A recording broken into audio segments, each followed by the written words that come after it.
All rise, veuillez vous lever.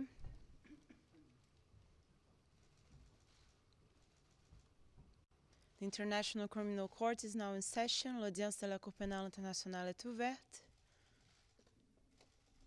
Please be seated, veuillez vous asseoir.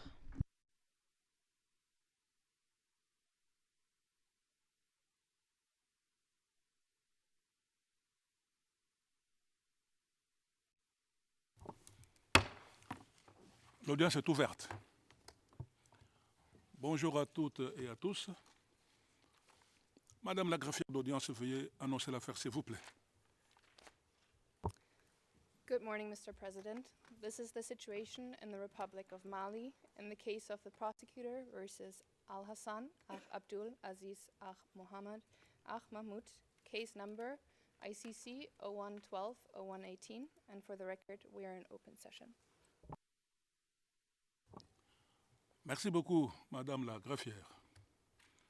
Encore une fois, bonjour à toutes et à tous. Je souhaite la bienvenue à tous ceux qui sont présents dans cette salle et également dans la galerie du public et à ceux qui nous suivent au loin. Je salue M. Hassan qui est évidemment présent dans cette salle. Alors, comme d'habitude, nous allons procéder aux présentations, en commençant d'abord avec le bureau du procureur. Le représentant du bureau du procureur, s'il vous plaît. Merci, Monsieur le Président, Mesdames les juges. Aujourd'hui, le bureau du procureur est représenté par moi-même, procureur adjoint, Mandia Aignan. Donc, j'ai l'honneur de me présenter pour la première fois devant vous depuis ma prestation de serment. Et aujourd'hui, je suis accompagné du premier substitut, M. Gilles Duterte, Madame le substitut du procureur Diane Leping, Monsieur le substitut du procureur Lucio Garcia et Madame le substitut du procureur Marie-Jeanne Sardarchti. Merci, Monsieur le Président. Merci beaucoup, Monsieur le procureur. Au nom de la Chambre, je voudrais vous féliciter pour votre élection en qualité de procureur adjoint de la Cour pénale internationale. Et je voudrais évidemment vous accueillir très chaleureusement à cette audience parce que c'est la première fois que vous apparaissez ici. À titre personnel, je voudrais ajouter que je suis très satisfait de vous voir ici, dans cette cour, parce que nous nous connaissons depuis environ 30 ans. Nous avons commencé ensemble comme juristes au tribunal pénal international pour le Rwanda, à Arusha.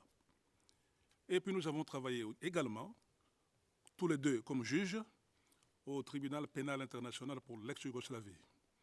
Alors, depuis presque 30 ans, nous sommes ensemble. Encore une fois, bienvenue.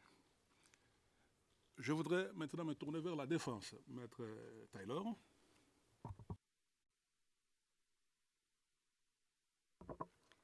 Good morning, Mr. President. Good morning, Your Honours, and good morning to everyone and outside the courtroom. And on behalf of the defence, I would also like to welcome the Deputy Prosecutor, Maitre Ndiaye, into the courtroom and to congratulate him on his appointment.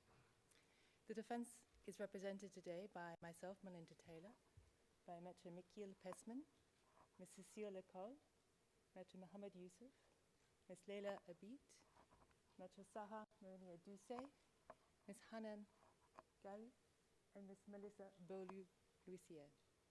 And as previewed, I will be addressing the bench, and then afterwards it will be my colleagues, Maitre Mohamed Yusuf, then Maitre Melissa Beaulieu-Lucier, and then Maitre Saha Marina Douce.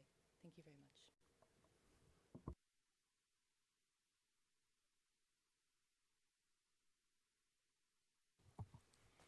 Merci beaucoup, Maître Taylor. Au nom de la Chambre, je vous souhaite un bon retour. Et évidemment, nous sommes satisfaits de trouver que tout le monde est en bonne santé et enthousiaste pour reprendre le cours de nos procédures. Enfin, je me tourne vers Les représentants légaux des victimes. Maître. Bonjour, Monsieur le juge président. Bonjour, honorables mesdames les juges. Les victimes sont représentées à cette audience par Madame Bolioli, qui est derrière moi, et de Madame Anouk Kermiche, à mes côtés, et de moi-même, Maître Fidel Sita Luvengika. Je vous remercie. Merci beaucoup, Maître Sita. Contrairement à l'équipe de la défense qui a grossi, la vôtre est toujours au même nombre. Alors, je vous souhaite évidemment bon retour également. Aujourd'hui, nous allons recommencer notre procédure avec la déclaration liminaire de la défense. Alors, les rôles vont plus ou moins s'inverser. Avant, c'était la cause du bureau du procureur. Maintenant, c'est la cause de la défense. Le souhait de la Chambre est naturellement que nos débats puissent continuer avec le même esprit de coopération que lorsqu'il était le cas pour la cause du procureur. Alors, sans plus attendre, je vais passer la parole à Maître Taylor pour le début de sa déclaration. Maître.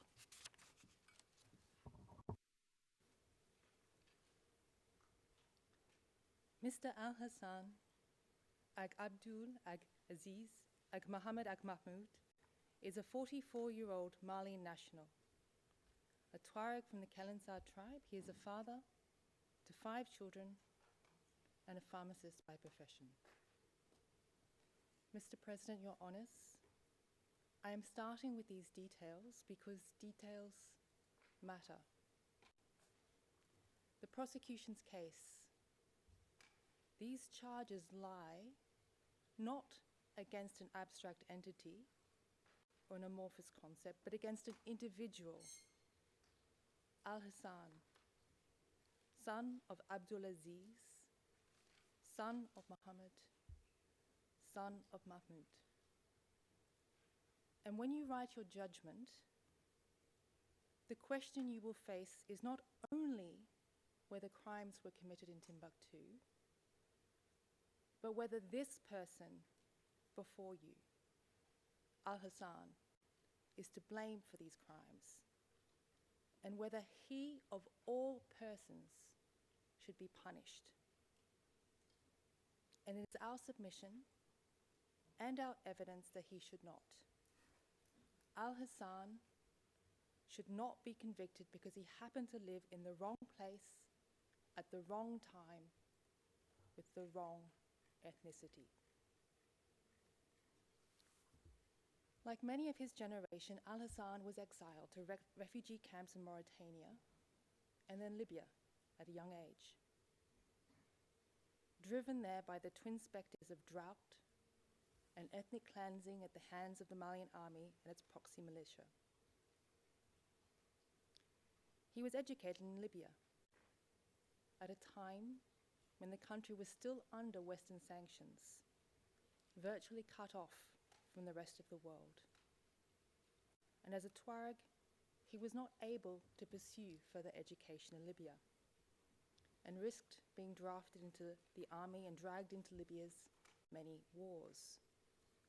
He returned to Mali when his family came back and did his best to eke out a living and establish a home in Zoho, a village about 170 kilometers from Timbuktu. He earned a meager living through teaching, driving taxis, and then followed in the footsteps of his father, a veterinarian, trained as a pharmacist, and eventually set up his own pharmacy in Zoho. Those who know him best at this time describe someone whose path was not particularly exceptional or different from those of the other young men of his age and background. Al Hassan went to music concerts in Timbuktu and even arranged them. He danced in the dunes, got in trouble for flirting with girls. He sang and played guitar with his friends. He was religious, but not an extremist.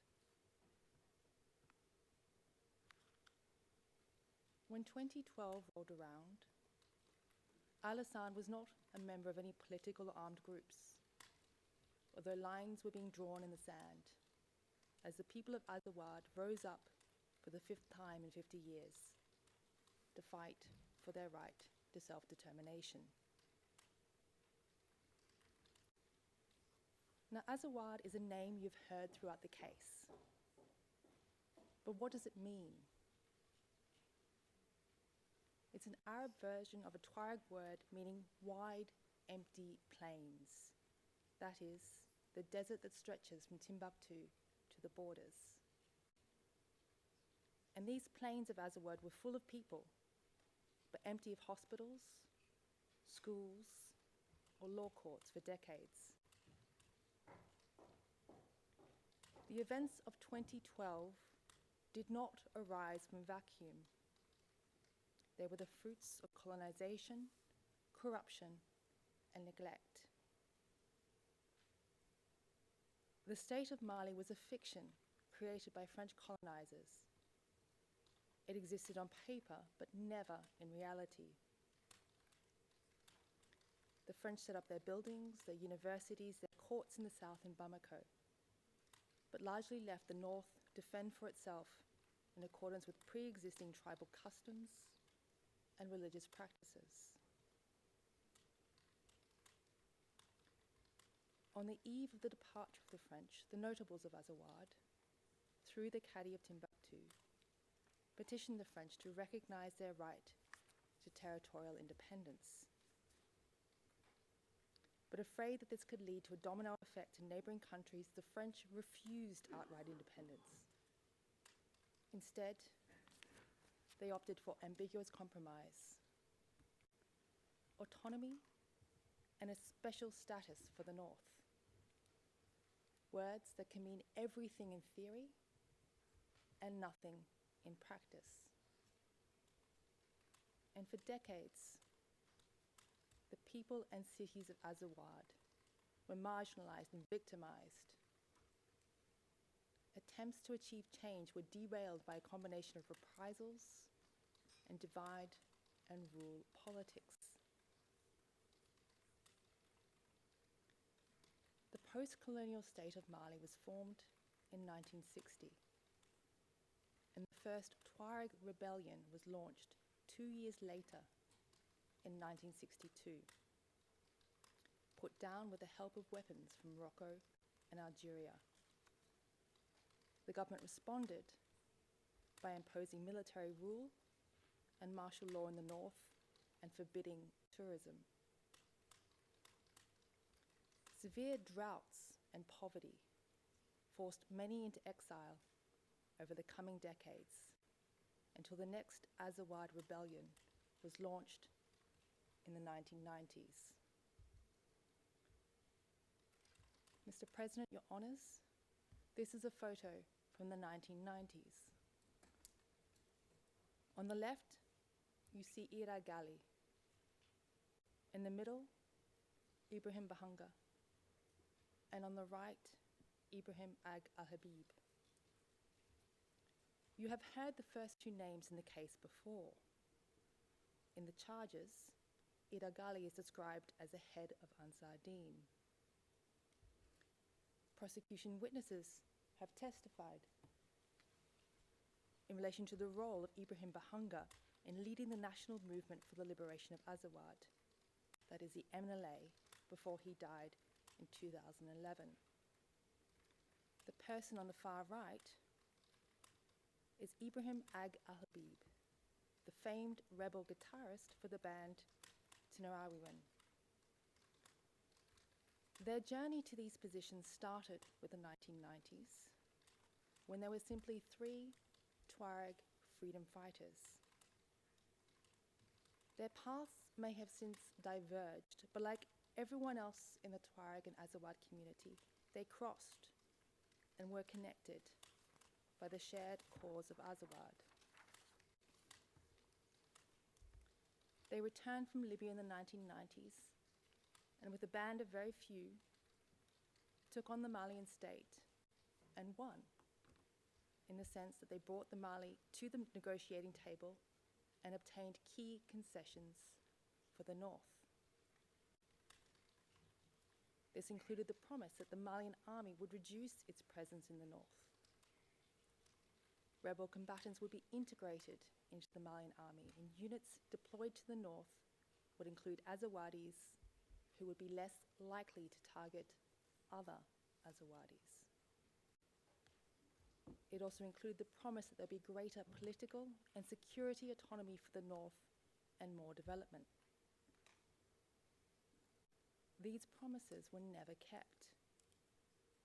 In 1994, only 2 years after the National Pact was signed, the Malian army reportedly sponsored an attack on the Tuareg village of Kelasouk, razing the village, killing dozens of innocent civilians. This incident was not unique or exceptional. You will hear similar accounts from defense witnesses of family and relatives killed in cold blood by the Malian army, innocent Azawadi civilians who were targeted due to their ethnicity. And you will hear how these atrocities sowed the seeds for future rebellions. Commander Meshkinani is the fourth generation from his family to rise up against Mali and its forerunner, colonial France.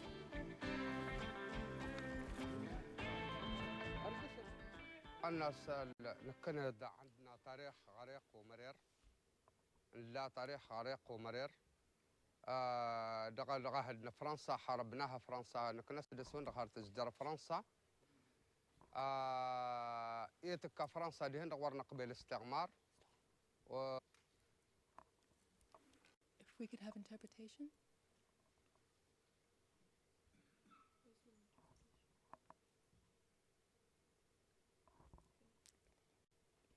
Okay, we'll go from the back. Original.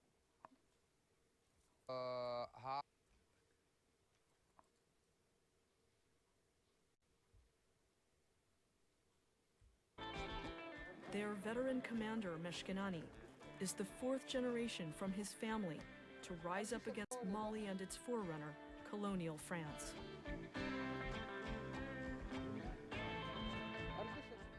الناس نكند عندنا تاريخ عريق ومرير لا تاريخ عريق ومرير دغا لغاهدنا فرنسا حاربناها فرنسا نكنس دسون دغار تجدر فرنسا إيتك فرنسا دي هند ورنا قبل الاستعمار وهار تجدر فرنسا استجدر فرنسا لا تسلمي مالية قالنا بالمعاهدات منذ هذيك الوقت نكن انتهى حوال وركلا جوات اي 10 سنين سودا نحاول الطورة جديدة. For Meshkinani, the victory at Gao was bittersweet. It was he who'd led the failed effort to take this place 20 years before. هذه السجن اللي كنا فيها في سنة 90 من قبل السلطات المالية. هذه الأسماء تاعنا الأسماء. توفوا أصحابي هنا من التعذيب تحقيق بالضي بالتريسيتي وما يشربوش والضرب.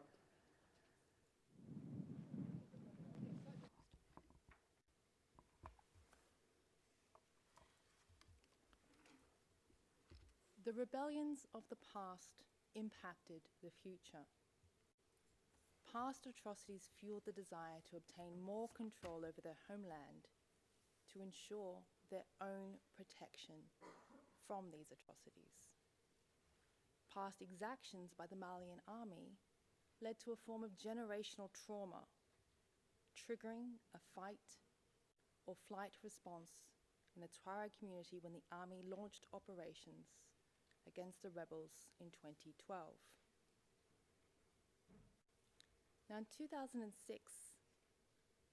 Iyad Ghali was among the leaders of the third Tuareg uprising and was again successful in bringing the Malian state to the negotiating table, where the state again made promises to provide more autonomy and development in lieu of outright independence.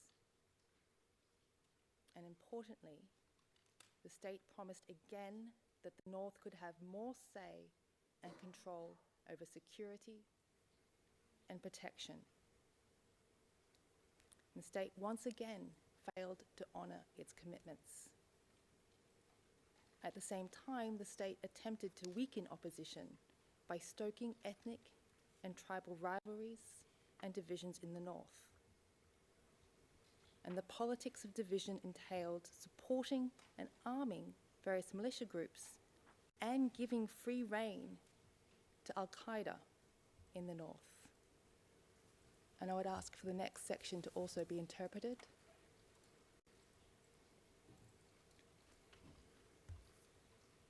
In charge of a Gelhak, a Tuareg town deep in the desert where for 10 years Al-Qaeda operated openly. When the colonel asked for permission to expel the Mujahideen, he says the army ordered him to leave Al-Qaeda alone. مالي هي التي زرعتها في المنطقة، فتحت الأرض على مصراعيها للقاعدة، تتجول بين المخيمات، تتجول بين القرى، تبني علاقات تجارة أسلحة مع أشخاص، اعتقادا أن وجود هذه المجموعات سيؤثر في الحركة المستمرة، حركة الطوارق أو تمرد الطوارق المستمر منذ 50 عاما ضد نظام الحكم يعني.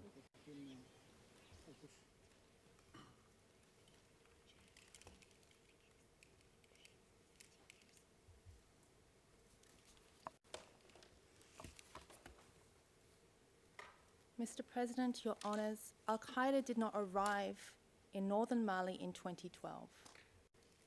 It had been there for many years before, with the complicity of the Malian state. Defense witnesses will give evidence that the Malian state not only failed to take steps to confront or expel Al-Qaeda, members of the army and security services actively collaborated with it, taking a cut from hostage negotiations. And there were successive, unsuccessful attempts to use peaceful means to convince the Malian government to fulfill its obligation to create a safe and secure environment for the people of Azawad. In November 2009, Alabas Akintala, the son of respected tribal leader in Kidal, elected member of the National Assembly, set up the Réseau de Plaidoyer en faveur de la paix, de la sécurité et du développement au Nord Mali. This network attempted to convince the government through peaceful avenues, political steps, to take steps to stop the trafficking, to fight and expel extremists in the north, and to promote development as a bulwark against Al-Qaeda recruitment. These pleas fell on deaf ears. In 2010, a group of Azawadi youths and intellectuals set up the MNA, the National Movement for Azawad. The MNA was a political group dedicated to achieving social justice for Azawad through non-violent means. But its efforts, its entreaties were also rebuffed. In November 2010, when the movement attempted to launch its declaration in Timbuktu, the Malian authorities illegally arrested and detained two of its leaders, Moussa Aksharu and Boubacar Ag Fadil. The fall of Gaddafi in Libya and return of trained Tuareg soldiers like Ibrahim Bahanga and Mohammed Ag Najim led to the L being added to the MNA. The National Movement for Azawad became the National Movement for the Liberation of Azawad. That's MNLA in French. At this point, They didn't see armed struggle as a choice, but as the only means for survival. And I would ask the interpreters to interpret the next section مسألة حياة أو from the موت. transcript that's been اليوم given to القرار them. الأزرق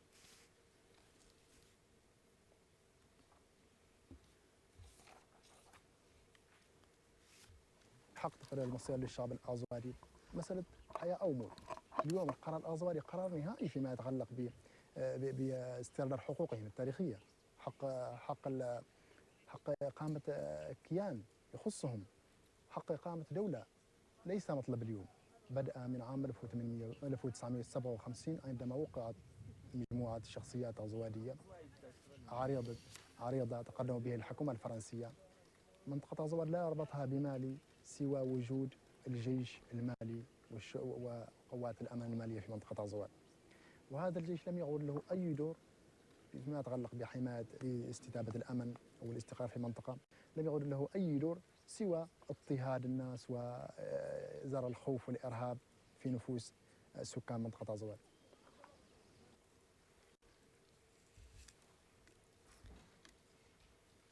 Now, as stated by MNLA leader Bilal Al-Sharif in this video, the right of the Azawadi people to self-determination is a life or death issue.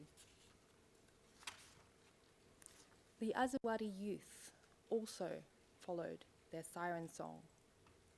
Why?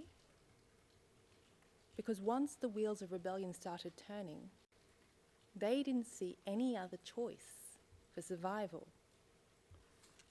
The word Tuareg had once again become synonymous with rebel or terrorist. They knew that if they stayed in Mali, they would be labeled and treated as a rebel or terrorist no matter what they did. And I would ask for the next section to be translated. In Tuareg villages of the Malian Sahara, young men were joining the MNLA rebels. Shehu had just returned from the nation's capital, fleeing riots against people of the desert north. In Mali, the Tuareg are in the minority, and people in the south were angry that Tuaregs were trying to divide their country.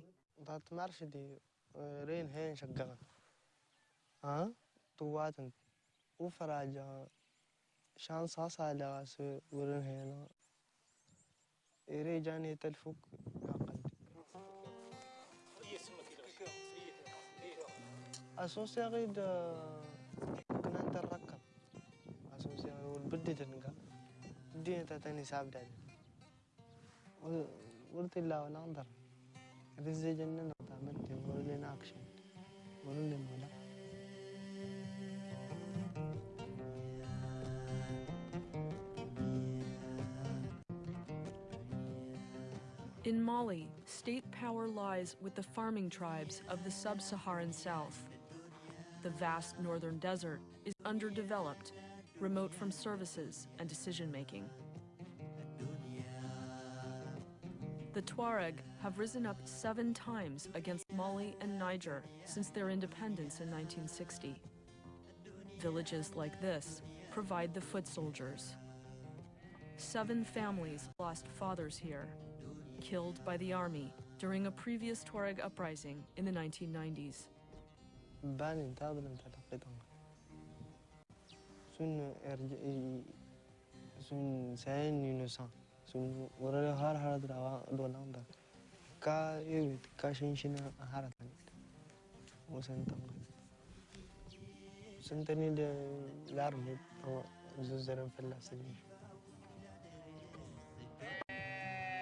l'État malien وهنا كولاندا تيوسي ني أن تزا تيوسي لامبو عسى نتزا يا مانك de l'alimentation يا ري ورتلا شكشي ورتلا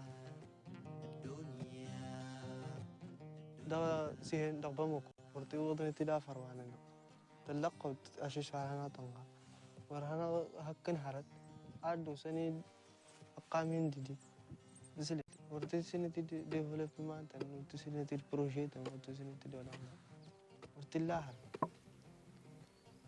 أنا غاسة أفل ننكر التكما بس درسنا بها رتايقة.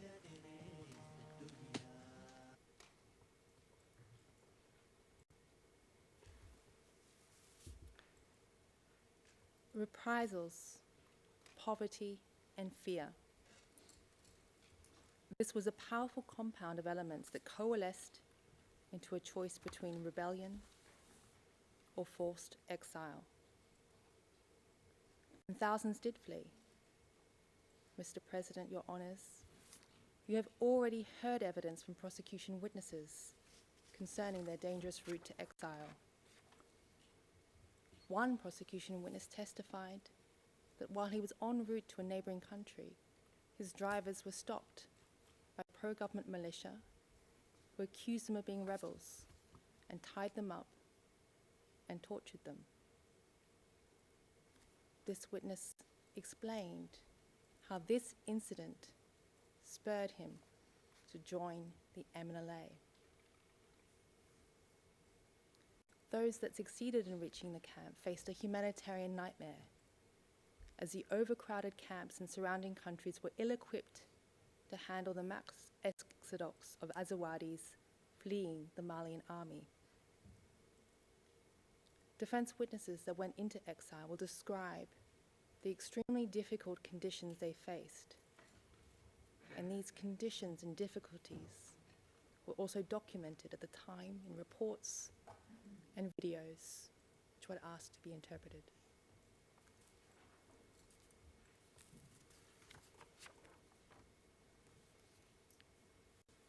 هذه الأسر القادمة من شمال مالي أخيراً الأراضي الموريتانية بعد رحلة معاناة طويلة بحثاً عن ملاذ يكون آمناً. بعد اكتمال الإجراءات الأمنية وتدقيق الهويات سيمنحون صفة لاجئ في هذا المخيم الذي يستقبل يومياً قرابة 300 وافد من مالي. 1072 مرأة حامل، من بين 71 في حالة خطر مثل ارتفاع الضغط وفقر الدم.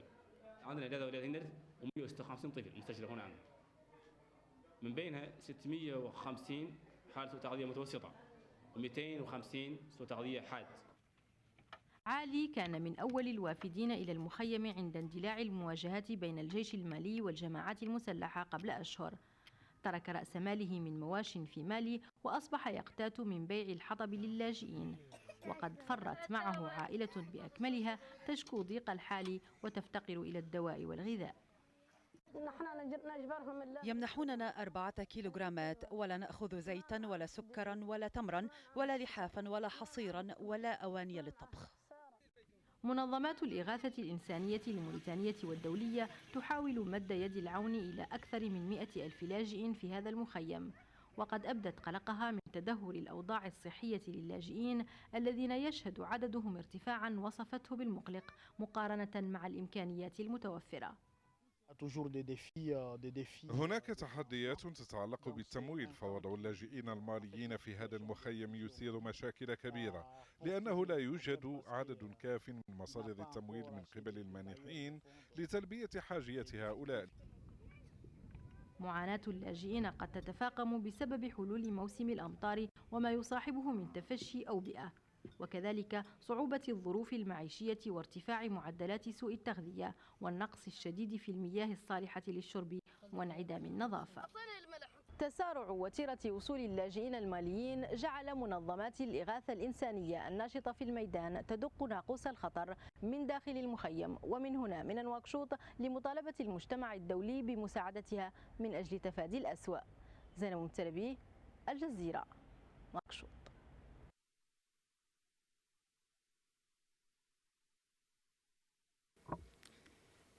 These difficulties in the refugee camps were well known.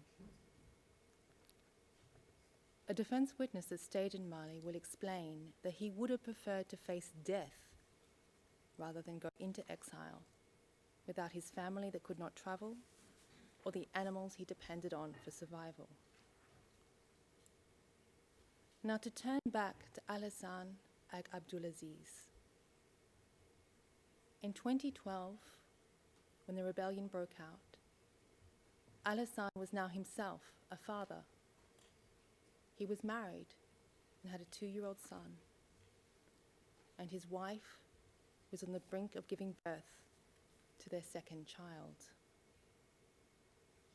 Exile was not an option for him. Al-Hassan's pharmacy in Zoho shut down after he lost his supply of medications. As soon as it was safe to travel there, he went to Timbuktu to try to search for medicines to sell or a job of any kind to support his family. Many of his friends joined the MNLA. But while Al-Hassan shared many of its ideals and the dream of achieving a better life for the people of Azawad, the MNLA was also plagued by allegations that it was disorganized, that it lacked discipline, that it had failed to maintain control over ranks swollen with soldiers who had never lived in Mali. After the MNLA approached and entered the bigger cities of Gao and Timbuktu, the local populations leveled accusations of looting and even rape against them. These allegations were widely reported. For this reason, defense witnesses will explain that the religious leaders of Zoho warned the locals that if they joined the MNLA, they could find themselves pursuing a path of crime. The religious leaders therefore instructed the men of Zoho that they should join Ansar Dine instead. This was because Ansar Dine had the same ideals as the MNLA, but was committed to respecting the Islamic faith and traditions. So no theft, no rape, no crimes. So who or what was Ansar Dine? When the MNA mobilized and became the MNLA, it was first led by Ibrahim Bahanga. But after he died in 2011 in a mysterious accident, the group decided to place at their head new leaders who could promise a fresh start. And for them, that was not Iyad Agali. At this point, Iyad Agali's past successes were a double-edged sword. Many MNLA members accused him of becoming too close to the Malian state. The state had, after all, appointed Iyad as their consul to Saudi Arabia and used him as an envoy in hostage negotiations. Shunned by the MNLA, Iyad set up his own group, Ansar Dine, Defenders of the Faith. Past rebellions had failed after united fronts were torn apart by tribal and ethnic rivalries stoked by Bamako. Iyad learned from this lesson the importance of having a unifying bond.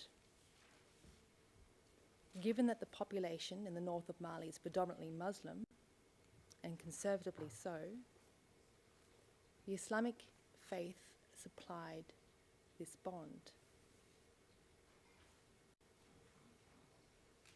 Agali convinced Alabas Agantala to join him as the political leader. Alabas agreed on the proviso that Ansar Dine committed to a path of negotiation, operated within the territorial limits of Azawad, and respected the customs and traditions of its people, that is, the Islam of the Malakite tradition. They were also joined by an individual called Sheikh Akauza, who had deep ties and authority within the Tuareg community. If I could have interpretation for the next video.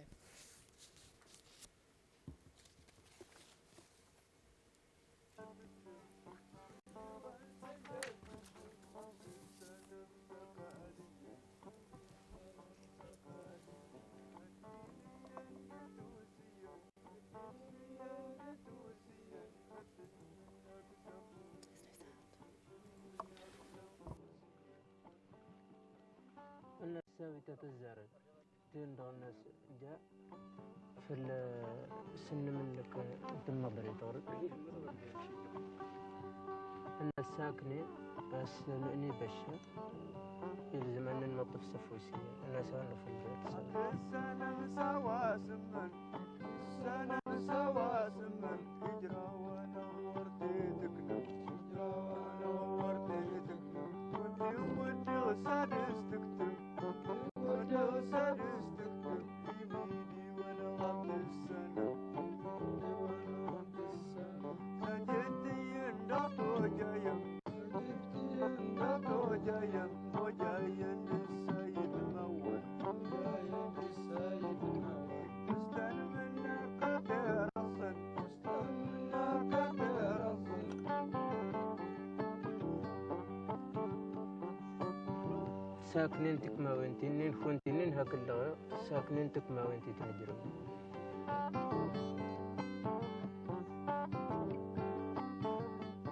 شكتو تندي هنا النسوين تسنيد مراو النسوين تسنيد هراو النسوين مودني أنا ستزار تبن أفلجا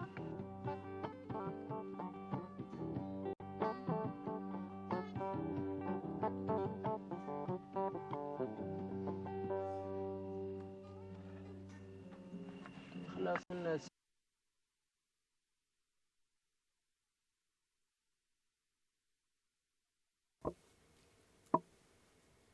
In this extract from a 2006 documentary, you saw and heard Sheikh Hauser explaining the meaning behind one of the songs he wrote for Tinariwen, the famed Tuareg band.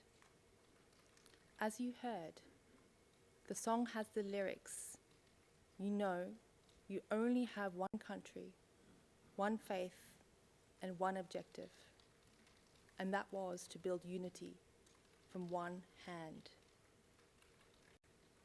Sheikh Hauser explained that he wrote this song to unite the Azawadi youth. It was to remind them of the hardships they had endured, the tents that were lit on fire, the relatives that were burned. Like many other Tuaregs, Sheikh Hauser was a poet who loved music. But like many other Tuaregs, the desire to save and protect his people from further massacres and further harm was stronger. And faith motivated different tribes to come together and build unity from one hand. In short, today, Ira Gali might feature in many most wanted lists, and the image you might have is a bearded person on these lists. But in 2012, Iyad and the group he founded, Ansar Deen, had the most pro-Mali, pro-negotiation and anti-crime credentials. And the people who led Ansar Deen with him gave Ansar Deen a substantial veneer of legitimacy and moderation. Neutrality, or staying on the sidelines, was also not an option for those of the Tuareg community that stayed in Mali. Defence witnesses will explain that as a Tuareg in the north, you were damned if you did, damned if you didn't. It didn't matter if you joined one of the groups or not. If you were caught by the Malian army, you would be labelled a rebel and treated as such. That is, you risked being killed, tortured, or disappeared simply because of your skin colour. Tuareg tribes also pressured their members to join the groups, including the one that would offer the best prospects for protection in their area. Al-Hassan eventually started working with Ansar Deen, but he wasn't among the first to join, or even among the second or third waves. He started working with Ansar Deen, with the Islamic police, after Ansar Deen had been in existence for several months, and after it had installed itself in Timbuktu for about a month. Ansar Dine and its presence in Timbuktu was, by this point, a fait accompli. Mr. President, Your Honours, the prosecution's case is predicated on a false dichotomy that if Ansar Dine had not been there, everything would have been rosy. Business as usual, the best of times and not the worst of times. And that Ansar Dine was the sole and only cause of everything bad that happened in Timbuktu. But that portrait bears no resemblance to the reality. The Malian state was not waiting in the wings to rescue and protect the people of Timbuktu because it did not exist at this point. لم تؤمن للعالم الأمن، لم تؤمن للآزواليين للتنمية، لم تؤمن لنفسها الاستقرار. إذن ما الداعي من الحديث عن وجود ما زال قوة أو سياسة مالي في منطقة آزوال؟ سياسة مالي في منطقة آزوال لا يمكن أن تنفخ فيها الروح اليوم. حتى وإن قلنا لمالي أرجع، مالي لا تستطيع أن ترجع، مالي ليست لها مقومات سيطرة على آزوال.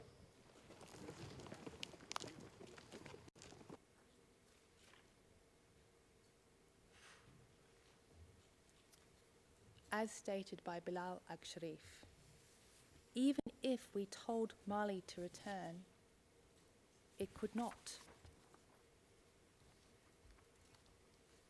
Mr. President, Your Honours, the notion of a functioning Malian state was, in 2012, a mere mirage. When the MNLA launched its rebellion in the north, the weak semblance of state control very quickly crumbled. The Malian army was not defeated, it collapsed, with soldiers deserting or defecting. The other symbols of the Malian state followed suit. Judges, lawyers, the police, they all left, leaving a complete vacuum of law and order. In the middle of March, members of the Malian army launched a coup d'etat against the Malian government. They established military rule and suspended the Malian constitution. Now, the prosecution has alleged that the actions of Ansar Dine violated the Malian constitution. But the Malian state had itself decided to suspend the constitution, and they did so before Ansar Dine arrived in Timbuktu. Ansar Dine did not displace the Malian state because the state had already abandoned Timbuktu and left the Timbuktuans to their fate.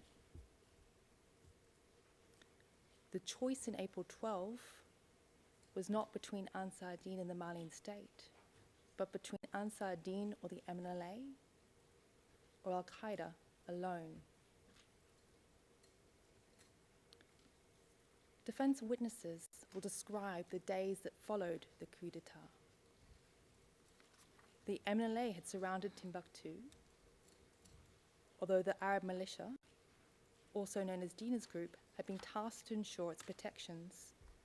Deals had been done to pave the way for the MNLA to take over. But rather than protecting the population, the groups turned to carving up the spoils, taking what was valuable, destroying what was not. The local Songhai population thought that they were on the brink of a catastrophe, that there would be a settling of scores due to decades of ethnic warfare. You have already heard evidence from prosecution witnesses who thought that they would be massacred by the MNLA or Arab militia. And defense witnesses from the local population will corroborate these sentiments. They will testify that in their time of need, Ansar Dine saved them, protected them, and helped them, that things would have been worse for them if Ansar Dine had not been there at that point. Defense witnesses will explain that there was a pyramid of needs at this point, and security and order were at the top. And this is because security and order protected the hospital and allowed it to function. Security and order were necessary for the electricity and water services to function. Security and order were necessary for the tradespersons and markets to function. Security and order were necessary for Timbuktu to receive and distribute humanitarian assistance among its population. And security and order were necessary to stop the different ethnicities and tribes from turning on each other and settling scores.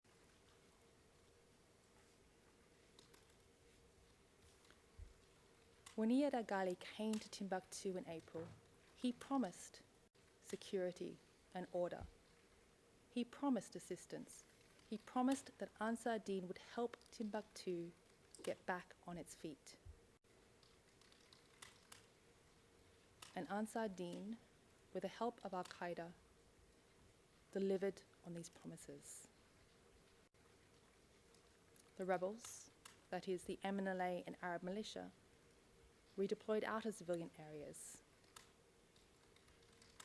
Ansar Dine assigned people to protect the essential infrastructure of Timbuktu from further harm and destruction. The black flag flew in Timbuktu, but after Ansar Dine and Al-Qaeda entered Timbuktu, they were viewed as a savior of sorts, a quasi-humanitarian NGO. And if I could have interpretation.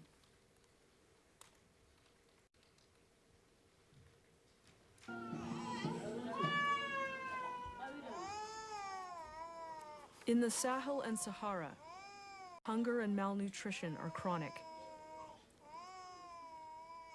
And in northern Mali, they're made even worse by instability and conflict. At Timbuktu Hospital, known members of Al-Qaeda, like Sanda, were ever present, ready to offer aid to the worst affected. In northern Mali, Al-Qaeda transformed itself into a humanitarian NGO, providing medical supplies and food.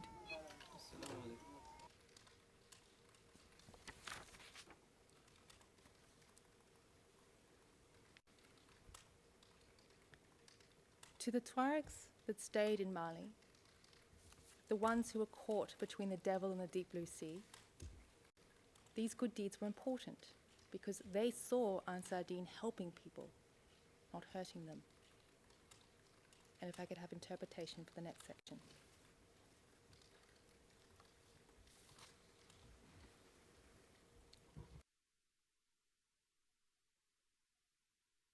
Glad to see the Mujahideen.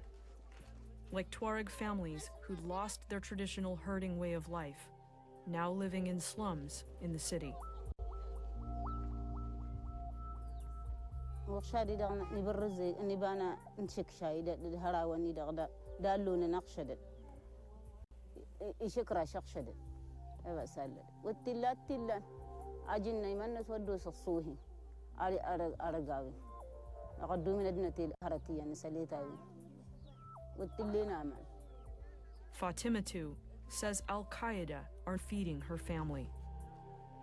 أصدقائي كوتا ويندي هارا نقرأ داسنت أنا تدرس على قدوسنا الدوسن جانا نقرأ داسنت نهاي داغا أواس تاراتين السلسلة تنا سؤالن تنا تدا وارن فكوري لا تيل السنة لمنس من النمسنا أخباه السلسلة ما أنا نقدا نقيم غاس دي هذا اسم السينا نقيم غاس اسم السينا ون لاوا سليت مسينا.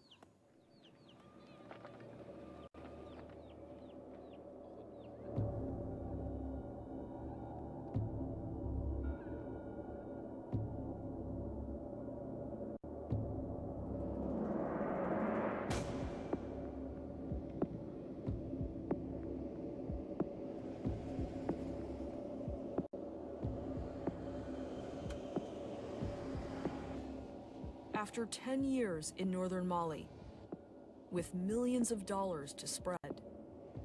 Al-Qaeda and its affiliates had finally drawn recruits away from the secular Tuareg rebellion. هناك هرت ونهاية نصر الدين هلان المساعدة تعتدي الشعب هم التكان تيمو الدنيا قلت ما شق مغاترنين العالم غير دني سودين قلت ما شق الدنيا غير ومغاترنين تي سنتيد هاك يهاكين يتاتيكو تاوين يهاكي جوهلن دي زورفلان في مدينة تساليد نهاية جوهلن وين دعنا نغرمون غير نسن سدوتن الفقي واتي لني هنا تمزقداتين دا يكفين هكيا أنا أزرف ورد السن جلو هكيا يكفي 900 دينار ألجيريا هكيا حاجة جميل.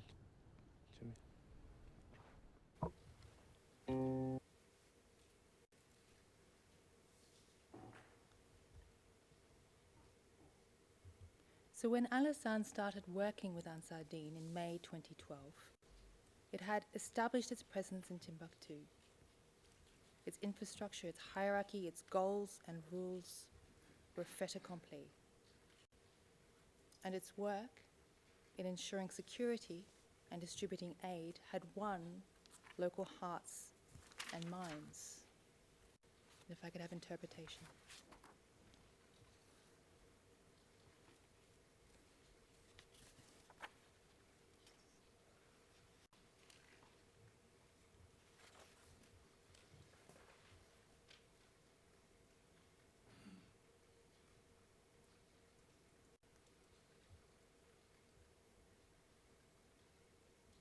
In the marketplace, people gather to talk to the new leaders, some with complaints, some with demands, and some just out of curiosity. At least in front of them, people spoke favorably of the men in charge. We are very happy for the arrival for these people. When they didn't come in, we are very afraid. When they come, they said for the people, we are here for us. For you, we are here for the peace. I thank these people who, after the Malian army fled, came here to enforce law and order. People here are suffering a lot. They don't have jobs or food or anything, but at least they have security. That security, however, is not certain. There is a potential for confrontation. The area is divided between rival groups and Ansaruddin, which do not recognize the new state announced by Tuareg fighters. Our stance towards the Republic of Azawad is just like our stance toward all other republics. They do not concern us. Our purpose is to spread Islam on the land of God. Among the scenes Ansaruddin wanted us to film is this. They also distribute cereals in mosques and provide water and power services for the population.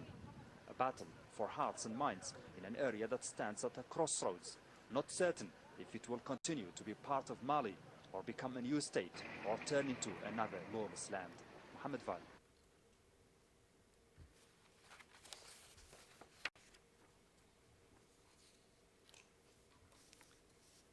In this extract, you heard a member of the local Songhai population explain that before Ansar Dine arrived, they were very afraid.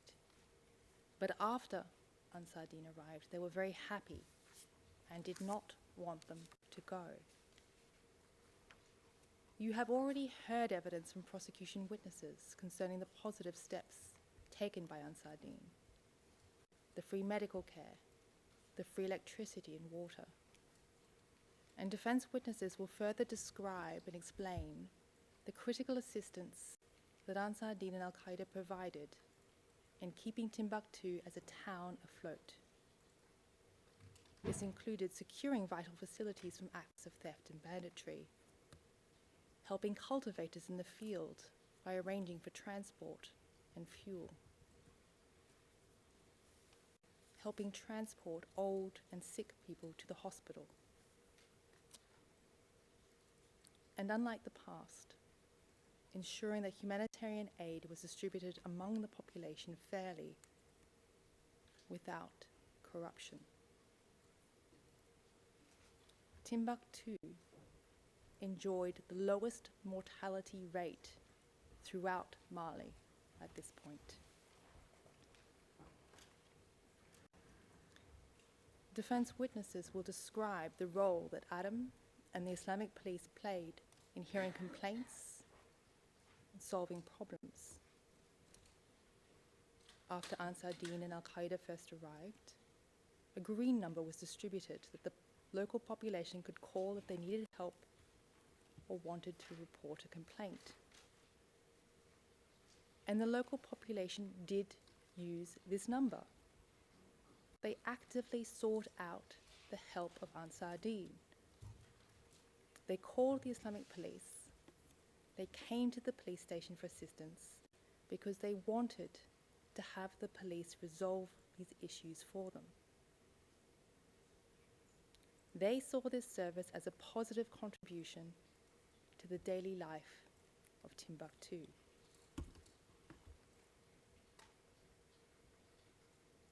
And what would have happened if, during this precarious time, the Islamic police were not there to hear and resolve disputes? The chaos, the crimes, the settling of scores, they would have continued. It would have been the law of the jungle. You only need to look to Bamako to see what would have happened if religious order had not stepped in to fill the gaps of a flawed judicial administration. In 2011 and 2012, the local population in Bamako became completely disillusioned with the ineffective and corrupt judicial system. Fed up with thieves being able to bribe their way out of prison, they reinstituted the practice of Article 320. And this is a practice where mobs track down thieves, douse them in petrol, and set them alight. Mr. President, Your Honours, you have already heard evidence in this case concerning at least 7 such vigilante killings that occurred in the first months of 2012 alone in Bamako. Now turning back to Timbuktu. When Alassane joined the Islamic police, the emir was Adam. Defense witnesses will describe Adam as someone who rubbed shoulders and joked with everyone. He was well liked and appreciated, particularly among the Songoi population. An article published by the UK newspaper The Times describes Adam as having earned the unusual reputation as Al-Qaeda's friendliest jihadi. A Timbuktu tour guide interviewed by the publication gives the following account. "He's like a superstar," said Abu Bakr, a former tourist guide who fled the town 2 weeks ago. "Everyone is talking about him. He is always very careful with the people, and he is always very polite. He tells his people not to be aggressive, and he is always very open and smiling. They told us if we have any problems about the movement, we can go to see him."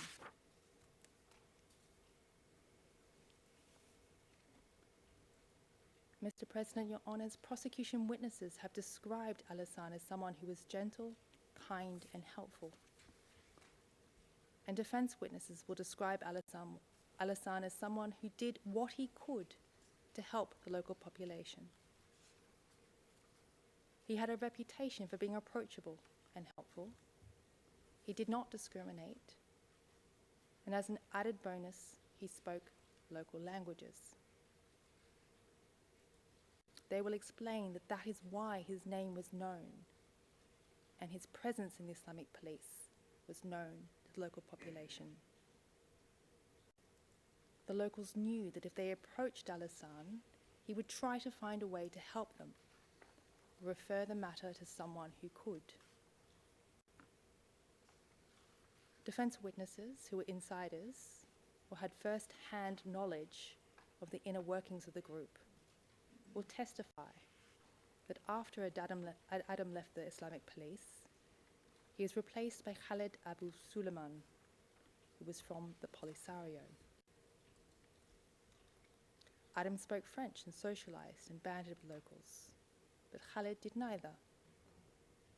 He used a nom de guerre and his face was often covered. His name, his position were not known to the locals. Indeed, defense witnesses will explain the difficulties that the local population faced in knowing who did what and who was responsible for what.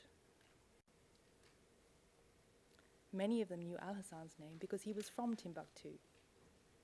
He used his real name. He never covered his face. Al Hassan worked as an interpreter and an administrator. And since these are office functions, he would be in the police office. As a result, Al Hassan was the person that locals could find if they wanted help. And that is why he became the go-to guy, the face of the commissariat, even though Adama and then Khaled were the emirs.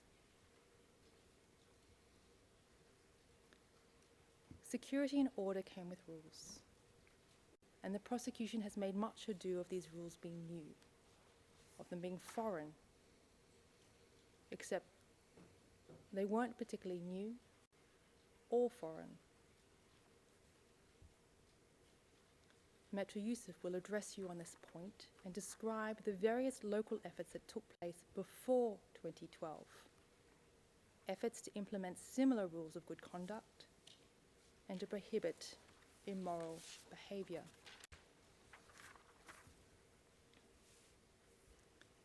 The use of Sharia was also not new to Timbuktu. Sharia, or Islamic law, and religious judges, known as a Qadi, had long played a key role in ensuring social stability and order in a region bereft of state-sponsored justice. Throughout the prosecution case, the prosecution peppered witnesses with questions as to whether the Islamic tribunal in Timbuktu adhered to Western notions of due process. Were defense lawyers present? Was there a judge specialized in juvenile justice waiting in the wings? Now these questions, these arguments, they miss the larger point. Before Ansar Dine arrived in Timbuktu, there was no due process. There were no fair trials. There were no defense counsel. There were no specialized judges because there were hardly any judges or courts in the north of Mali.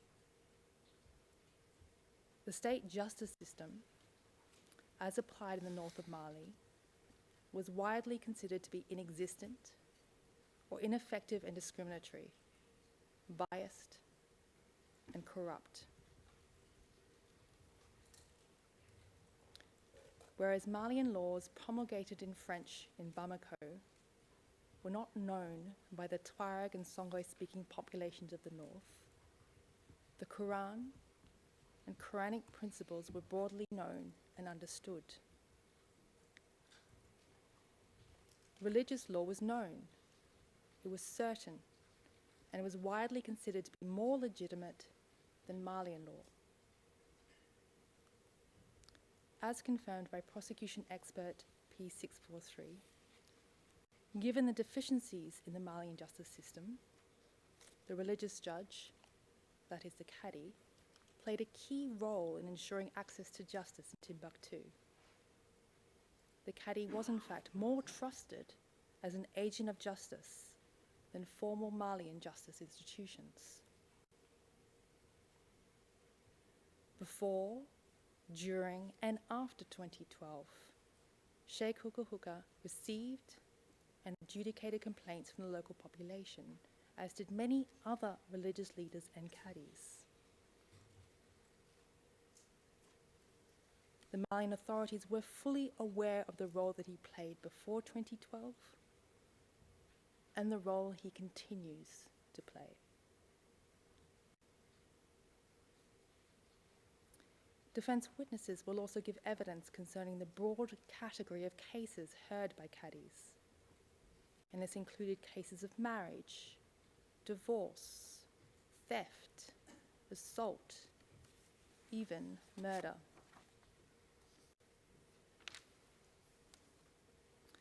The beginning of 2012, in order to assuage the stirrings of rebellion, the Malian authorities proposed that each northern city should have its own imam and cadi. But this wasn't even a new proposal. It was simply the state repeating what it had already committed to do during past peace agreements. And in 2012, there was no disagreement between the different groups in the north as concerns the use of religious judges.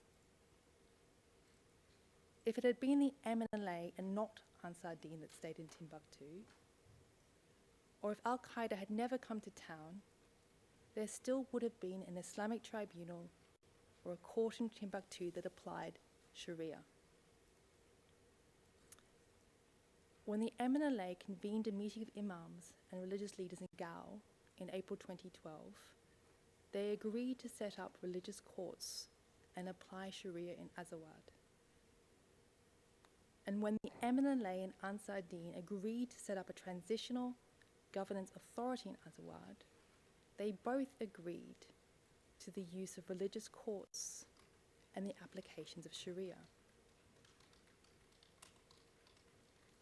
And these agreements occurred because the traditional religious justice system was the only system that they had the capacity to apply in the circumstances. People wanted security and order to avoid violence, to avoid crimes being committed, and that is what traditional religious justice achieved. As explained by Bilal Ag-Sharif, the MNLA leader, in a June 2012 interview, the people of Azawad are 100% Muslim, and it is a moderate Islam. He continues, the people have already regulated their problems before the imams and the cadis of the village before going to the police or before the Malian justice system.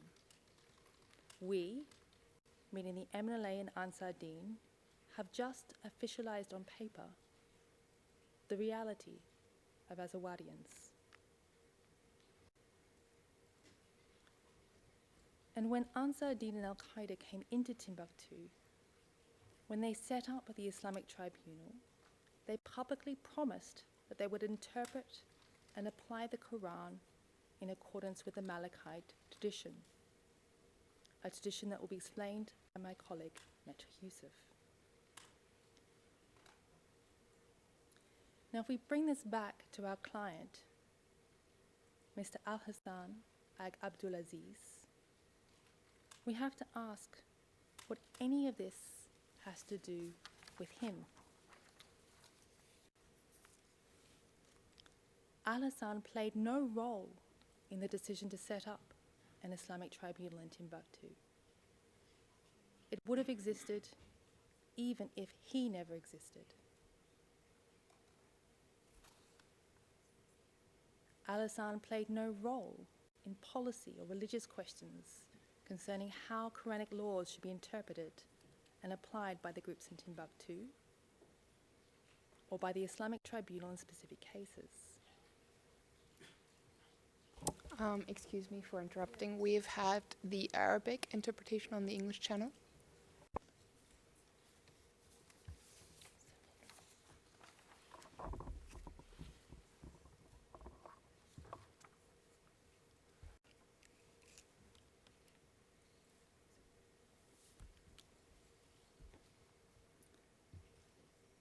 Al-Hassan. She's translating here.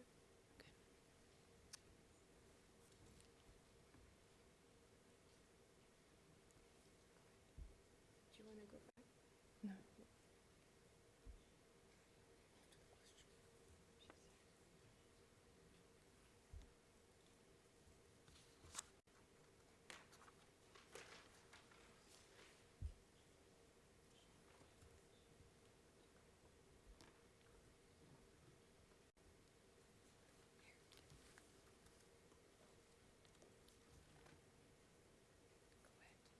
good.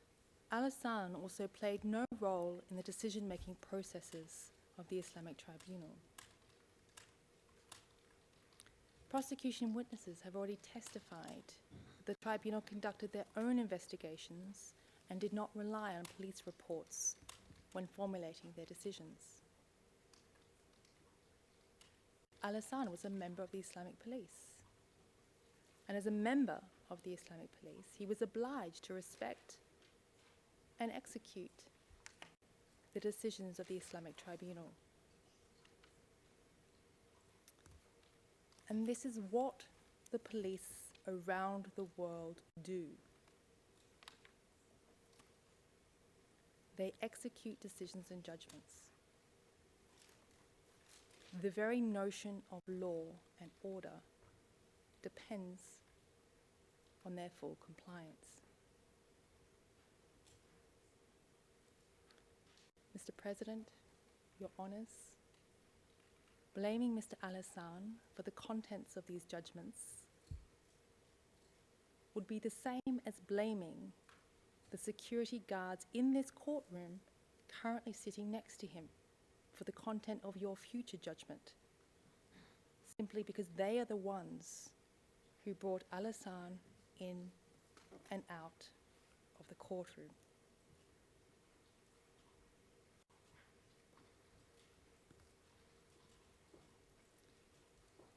Disobedience was also out of the question. It was simply inconceivable.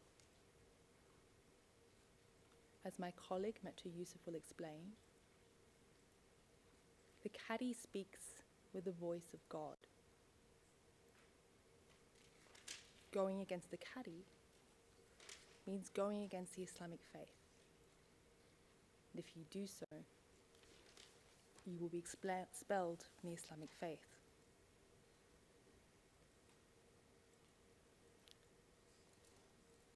Al-Hassan would have also risked being branded a traitor or a spy and being dealt with as a traitor or spy.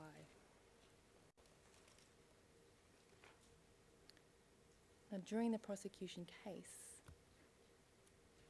we saw in the Al-Qaeda traitors video how Al-Qaeda deals with traitors. They kill them. Fleeing, going into exile, it would have risked the life of his family. And with hindsight, we can say this risk was real. In January 2013, the Malian army arrived in Timbuktu, and Al-Hassan's family fled into exile. Staying at this point would have meant almost certain death. Indeed, the very few Arab males that stayed in Timbuktu were disappeared by the army and killed. So Al-Hassan's family took the difficult, the dangerous route to Libya. His newly born daughter was, of course, slightly older by then. She was about 9 months old when they set off, but still not old or strong enough to survive the difficult route.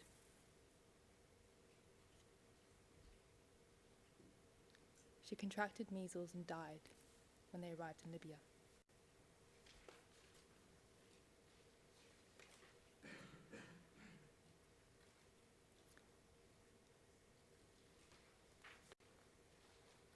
So yes, when Al-Hassan decided to stay in Timbuktu in 2012, it was a necessary and reasonable decision to do so. And given that he continued to help and act as a buffer between the locals and the more extreme elements of the group, his decision was proportionate.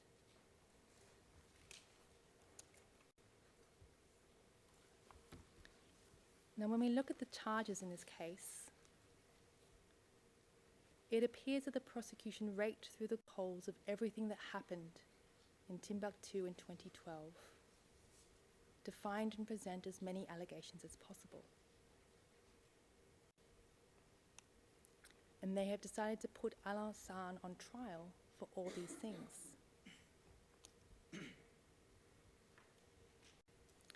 They have put him on trial for marriages, for arrests, for beatings that have no link to him. Acts and actions that would have taken place even if Al-Hassan had never come to Timbuktu.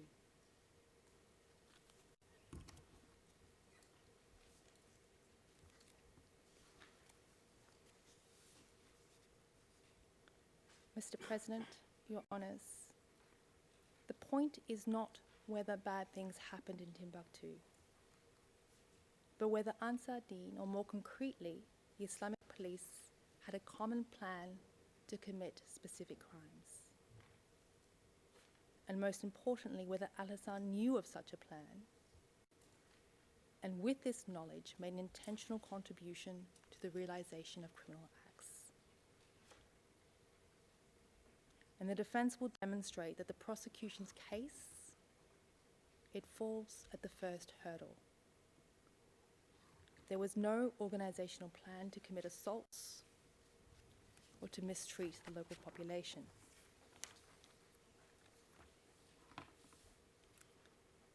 The emirs gave strict instructions to the contrary to members of the police, members of Hezbollah, and members of the security.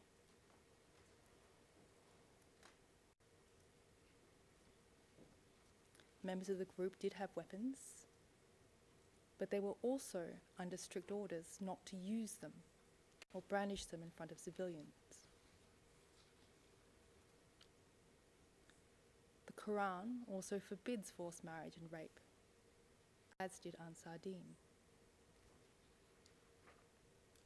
As my colleague, Maître Bellieu-Lucier, will explain, when a member of the Islamic police was accused of rape, he was arrested.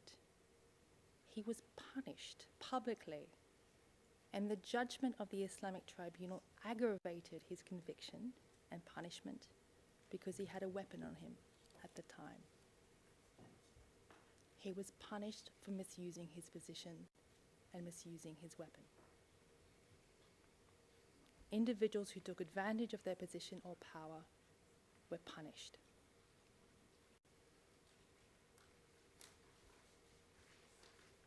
Defense witnesses will also explain the societal approach to marriage and obtaining consent in Timbuktu.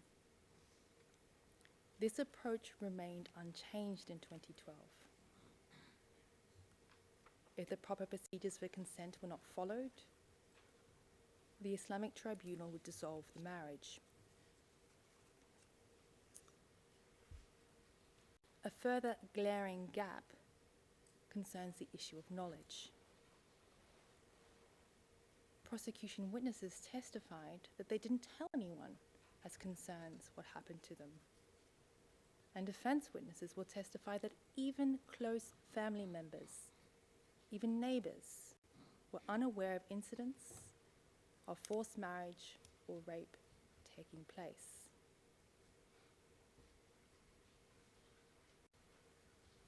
Given that Al-Hassan was not present when these incidents took place, how can the chamber conclude that Al-Hassan must have known that these incidents took place when no one else did?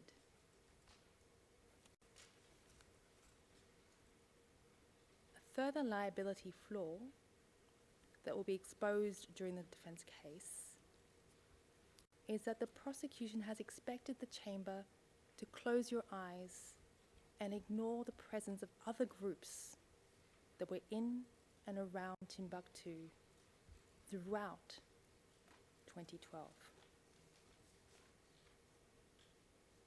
And why is that? It's because their case rests on the most tenuous of threads.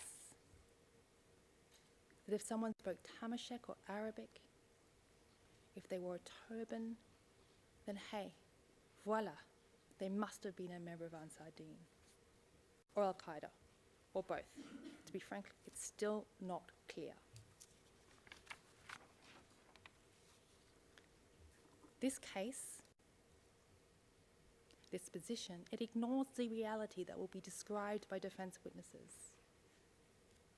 That Ansar Dine and Al-Qaeda were not the only shows in town. They were not the only Arabs or Tuaregs in town. They were not the only Islamists in town.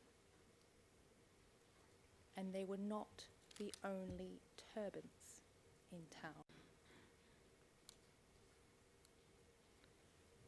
MNLA members stayed in and around Timbuktu throughout the first part of the year.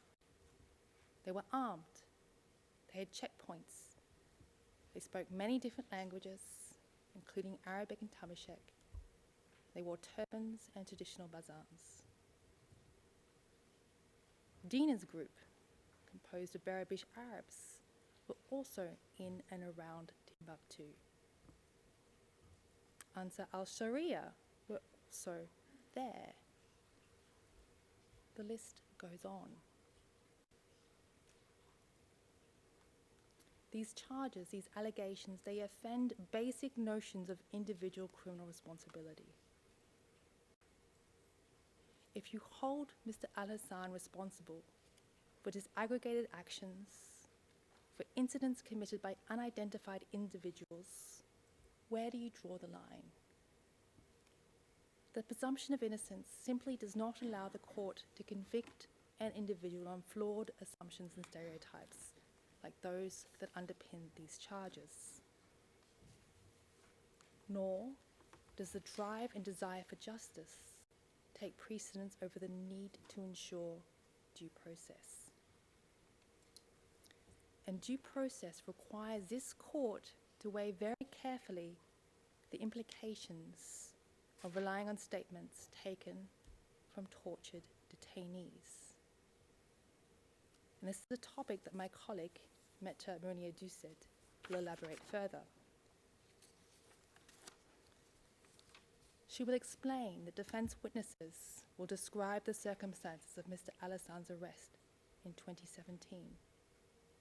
He had returned to Zorho and was living there with his family, a regular member of his community. One day in April, he helped take a pregnant woman to the hospital. Suddenly, helicopters surrounded him, shooting bullets in the air and in the ground. He was taken to the security detail in Bamako. And the security detail is essentially a black site used by Malian intelligence and security services. It is a Malian Guantanamo. He was held there for 11 months without seeing a judge, without seeing an arrest warrant, without seeing or even speaking to his family. His detention was absolutely illegal and arbitrary. For the Tuareg community, whose members have been victims of its cells for years, the name of the security detail is synonymous with torture and death. And that is what happened. He was tortured, and he saw and heard people die around him. Ms. Mounia Doucet will explain the various aspects of physical and psychological torture that will be corroborated by defense evidence and witnesses.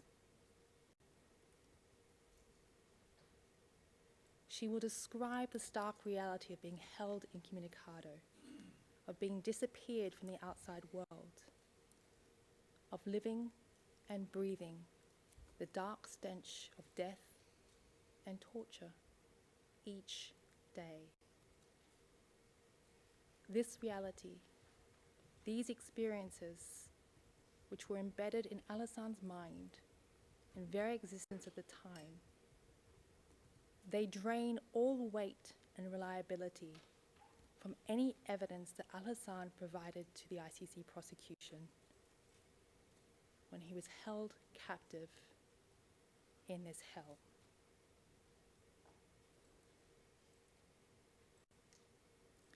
Mr. President, Your Honours, Al-Hassan's torture and abuse at the hands of the Malian authorities is also relevant to your judgment because it demonstrates that in 2012, his fears for his life and that of his family were justified. If he had left the protection of Timbuktu and Ansar Dine, if he had been caught by the Malian army in 2012, he might not be here today. And with your leave, Mr. President, I have 2 more minutes if I can continue.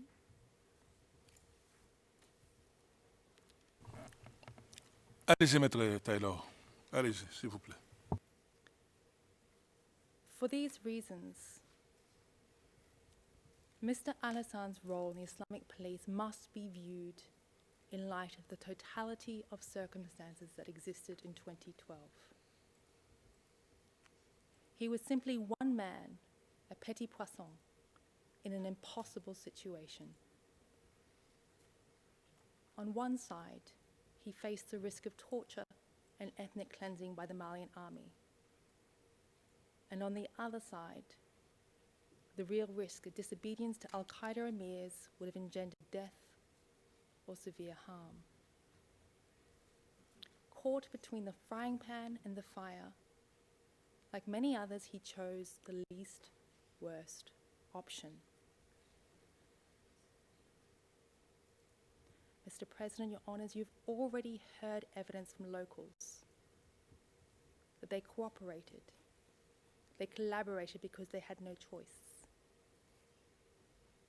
Witnesses testified that the religious leaders in Timbuktu even advised the local population not to confront the group, to take the path of least resistance. Like many members of the local population that did what they could to survive the year, Al-Hassan should not be convicted because he happened to live in the wrong place, the wrong time, with the wrong ethnicity. Al-Hassan was not a cog in the wheel of criminality. The wheels were turning before him, and they would have turned without him. If anything, he was more like a spoke or a brake that helped cushion the impact for locals. The people of Timbuktu have a right to reparations. They have a right to justice for all that they have been through. But it is the Malian state that owes them that, not Al-Hassan. And that is because it was the Malian state that abandoned Timbuktu, not Al-Hassan. Thank you, Mr. President. Your Honours, we will continue with Metro Yusuf after the break.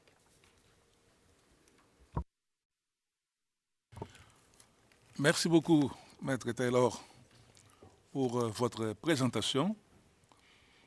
Alors, il est 11h06. Nous allons nous interrompre pendant une demi-heure et disons que nous allons reprendre à 11h35. L'audience est suspendue. All rise, veuillez vous lever.